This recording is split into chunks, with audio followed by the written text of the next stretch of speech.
It's hard to believe that a decade ago, this spaceship of a thing, the Volkswagen XL1, was launched to the world. Only 250 were ever made. What was it? It was a hypermiling hypercar. This promised over 300 miles per gallon, and to this day, it's still the most fuel efficient production car in existence. So a decade on from when it came out, I decided I wanted to finally drive one. And that's what this episode is all about on the Late Break Show.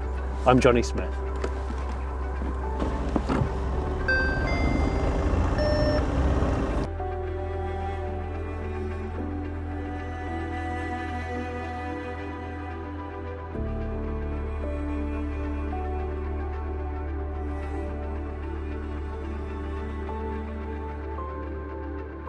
You know, I said in the intro that this is 10 years old now. It was launched 10 years ago, but I actually read this morning that the development of this car started 13 years prior to that. It took 13 years to get to this point.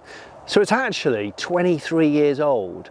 And wherever you drive this, people pay attention. Kids just fall over with absolute shock and awe because it doesn't look like any other car. It doesn't even look like a car, does it? It looks like a spaceship, and it's all about hypermiling. Every single element to this car is about lightweight, aero, hypermiling. XL1s were £100,000 when they were new, and now they're 10 years old. They're still worth around that kind of money.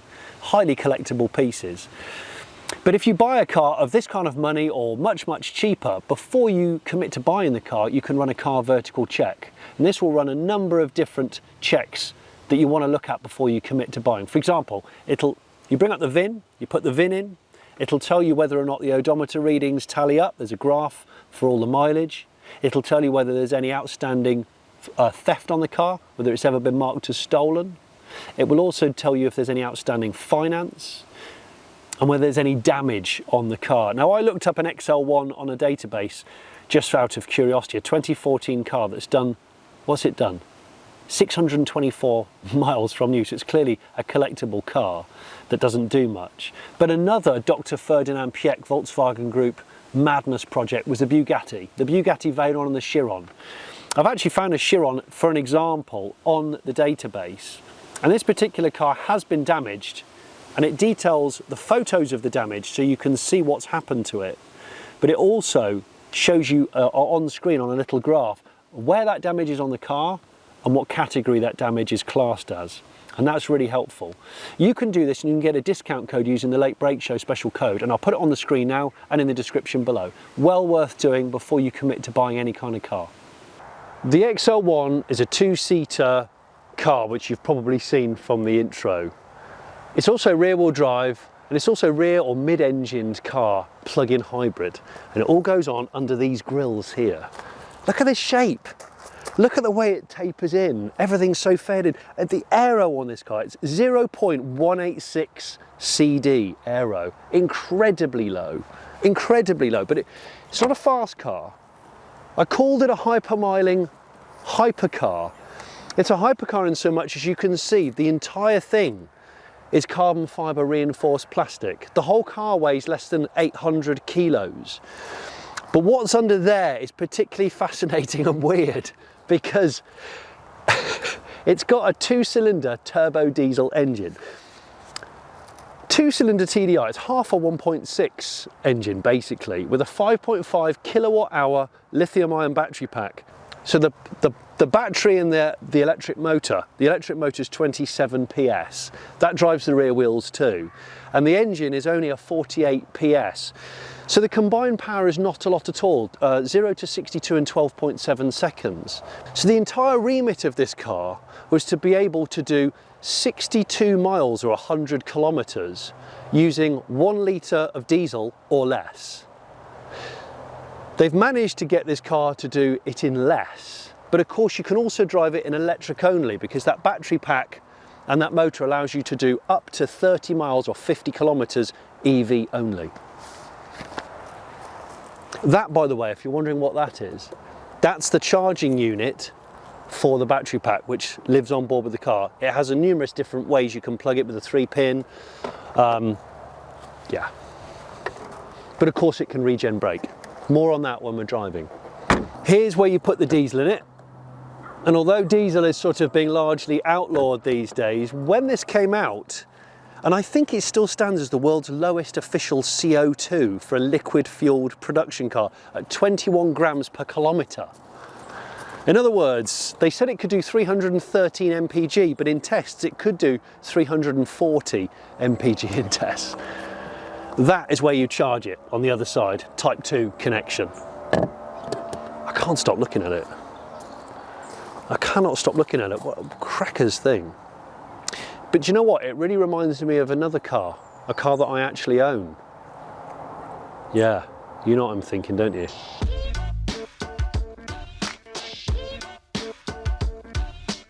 Three-cylinder, petrol, 1 litre engine. That one, 800cc diesel turbo twin. Insight was available with a manual gearbox, XL1, DSG only. XL1, under 800 kilos. Insight, under 900 kilos. Both 2 seats. Both the Insight and the XL1 have got rear wheel spats for aero, but this one's all aluminium. The XL1, all carbon fibre reinforced plastic. Insight came with a digital dash. XL1, analog dash.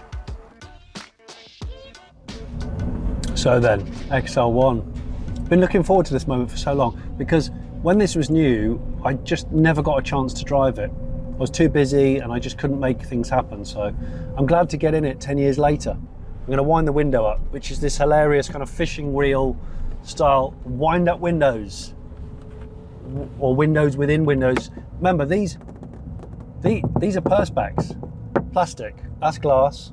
And the window's not very wraparound, the windscreen's not wraparound at all. These side windows are. So this button here is, you press this for EV only to try and use all your EV battery. It's 5.5 kilowatt hour lithium ion battery. There's the engine, you see it strikes up. So it pulse starts, or whatever they call it, without using a starter motor. And you can hear it. But for a diesel, it's very, very quiet. The whole car is actually quite loud when it comes to road noise. I suggest it's because there's not a great deal of soundproofing and it's a carbon fibre cockpit. And there's quite a lot of actually road noise in my Insight because it's thin aluminium, lightweight construction. You can just hear more. And when I press the brakes in a second, you do get regen braking. It shows it on this little graphic.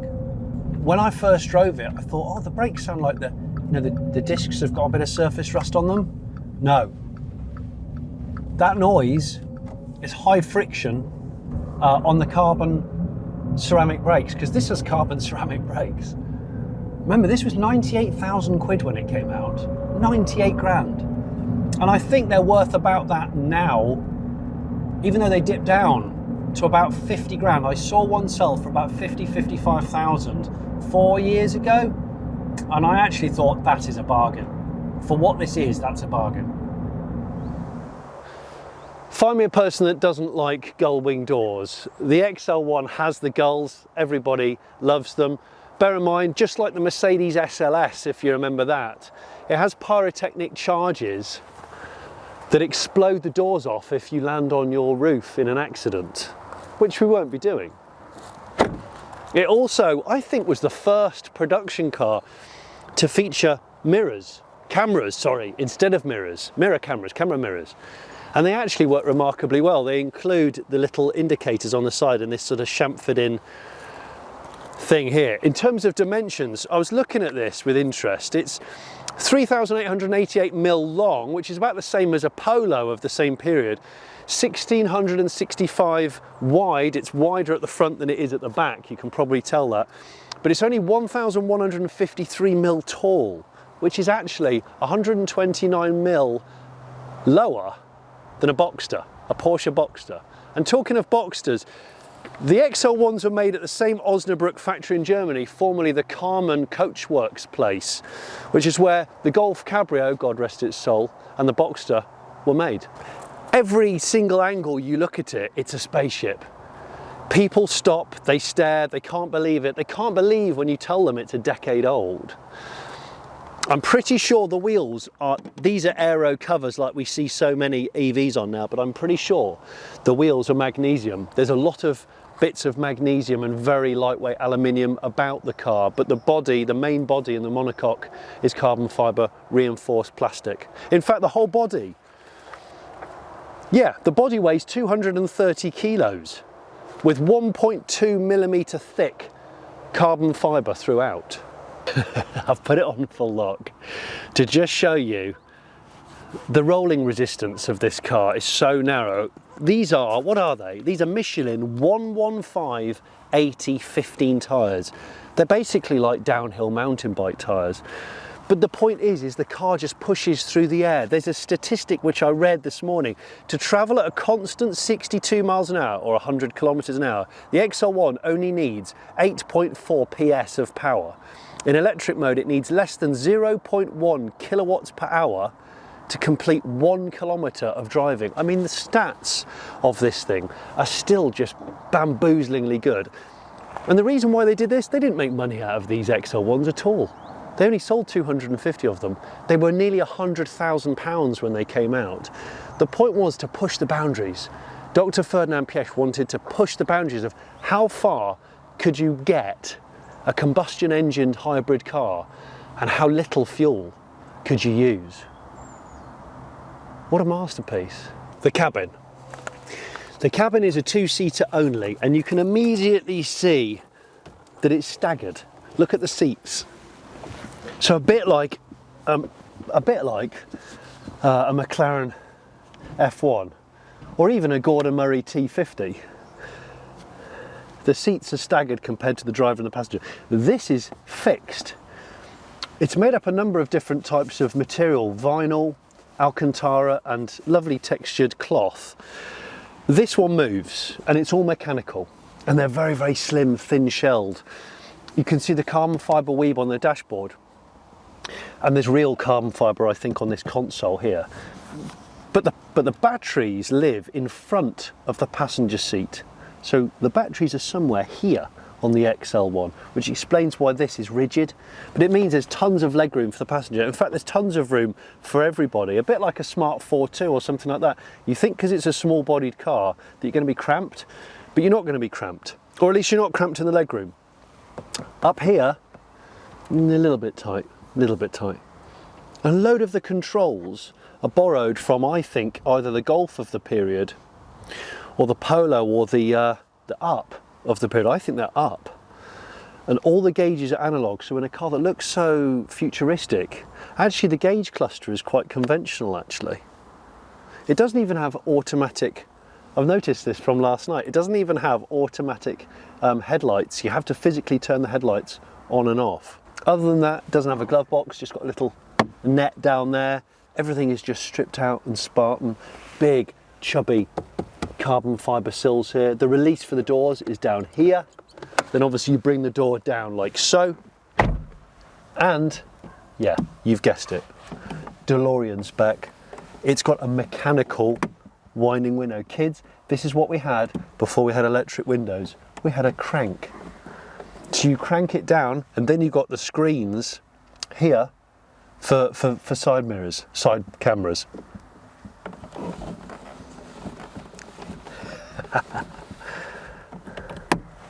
And then release and then up.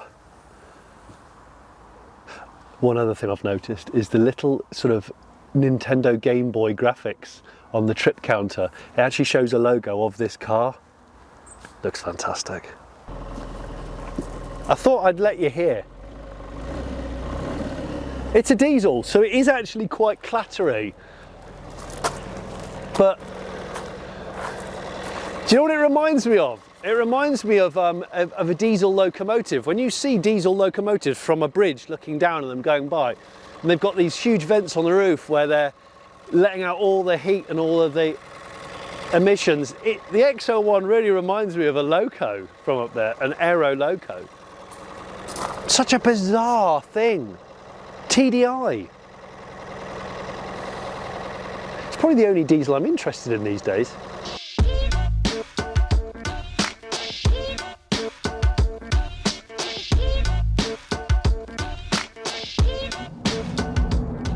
So DSG 7-speed, the double clutch auto, and makes it really quite a relaxed car to drive. And the way it's damped is definitely erring on the relaxed. But I guess because it's a rigid monocoque, it doesn't waste any of the car's energy through body roll and through floppy torsional rigidity. And it's so familiar. You look at these clocks and you just think you're in a Lupo or an Up or a Golf. But you can hear now we're doing 55. And the road noise back there, it's back there where it's louder. I've used, I thought to myself, well, the fuel gauge seems to go down quicker than I was expecting. And then I looked it up and realised, you know how big the fuel tank is? 10 litres. 10 litre fuel tank. It's ridiculous, isn't it? That's just over 2 gallons. UK gallons. The steering wheel is beautifully sculpted. It's got these really big dig outs here. It's a 2-spoke, but it looks like a 3 because there's such a tiny gap there. And when you're doing more than about 30, that's when the steering lightens up nicely. After all, this is a distance car. It was built to do good distance, MPG distance, but also crucially be able to go EV only up to 30 miles, which is 50 k's. So talking of distance, I wanted to take it on an open road for a while.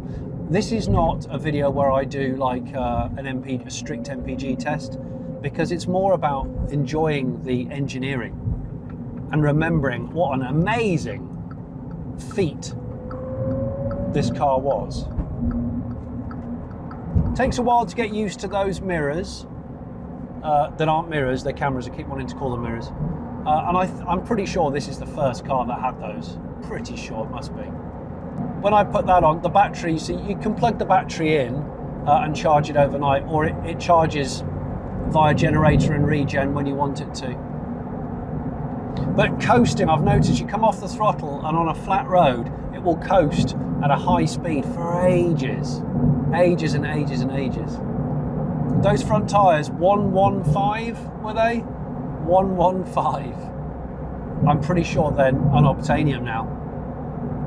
I don't think they are shared with any other car. You think that a 2CV's got a narrow tyre? That's a 125. This is 115. I think it has a huge amount of road presence considering it's so small, so low, and actually, certainly at the back, really narrow. That sort of cigar shape. And I had a guy come up to me at the services last night driving up from London where I picked it up, who had a DS. He pulled up in a Citroen DS, another really futuristic, wacky car. And he was like, is this the new Volkswagen? I said, no, it's 10 years old. And he nearly fell over. Just could not believe it was a decade old. The infotainment's interesting because it's so basic. It does have air conditioning and it does have a radio. And for ages I couldn't work out where the radio's volume controls were, but they're here. They're analog, old school buttons, which I'm fine with. It picks up every single, if I go over these cat's eyes, feel this. Really obvious, it all drums through the cabin. But I guess this is such a car for a specific purpose. It was trying to break new ground in so many different areas. Quietness is not its forte.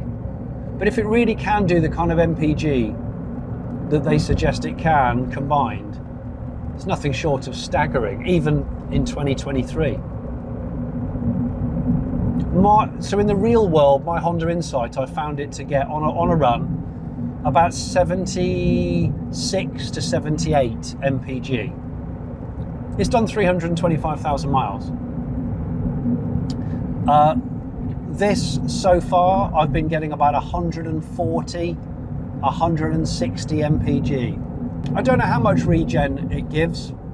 I don't know that specific figure. But what I do know is the fascination with the XL1 is the fact that it doesn't share pretty much any components with any other production car. It was at that time when the VW group, with Dr. Ferdinand Piëch at the helm, just pushing so many boundaries, and so many cars were loss leaders. I mean, the Bugatti Veyron, massive loss leader. This, massive loss leader.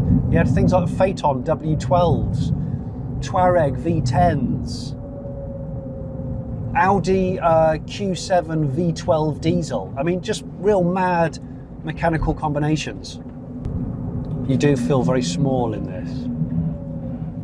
Parking it finally next to a Honda Insight Gen 1, bearing in mind the Insight's a small car and quite a narrow car, this just looks even tinier.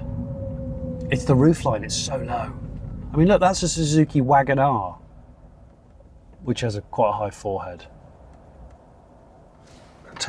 We're in traffic, so I'm going to take that window down, the DeLorean spec window. These sorts of windows remind me also of something called a Nissan Sera, S-E-R-A, Japanese domestic market, little sportster thing.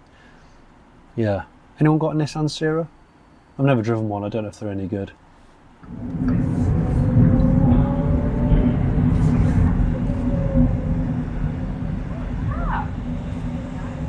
You look in the reflection and it does just so, it looks so spacey. I love that about it. It's not a car for a shrinking violet. You truly are, you know, an eco warrior with this.